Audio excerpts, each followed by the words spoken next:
VKR TV VKR voice ఇదే నిజం.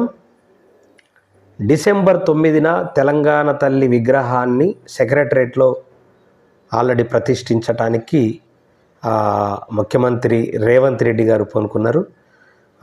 వీళ్ళకు ఆల్రెడీ గుణపం దింపినట్లు అయిపోయింది కదా. సెక్రటరేట్లో తెలంగాణ తల్లి విగ్రహాన్ని ఎందుకు పెట్టరు, రాజీవ్ గాంధీ విగ్రహాన్ని ఎందుకు పెడతారు అనేది బాగా ఆల్రెడీ మాట్లాడుతూ ఉన్నారు కదా. వాళ్ళకు గుణపం దింపినట్లా ఉంది. మరి ఎందుకంటే వాళ్ళ డిజైన్ వాళ్ళు చేసుకుంటున్నారు. ఎక్కడ తెలంగాణ తల్లి విగ్రహాన్ని పెట్టాలా, ఎక్కడ రాజీవ్ గాంధీ విగ్రహం పెట్టాలా అనేటటువంటి నిర్ణయంలో కాంగ్రెస్ ప్రభుత్వం ఉంది. ఇలా వాళ్ళకు పెద్ద గుణపం దింపినట్లు, నోర్లు మూపించినట్లు ఆల్రెడీ ముఖ్యమంత్రి రేవంత్ రెడ్డి గారు ప్రకటన చేసిండ్రు. డిసెంబర్ 9 నాడు తెలంగాణ తల్లి విగ్రహం ప్రతిష్టాపన.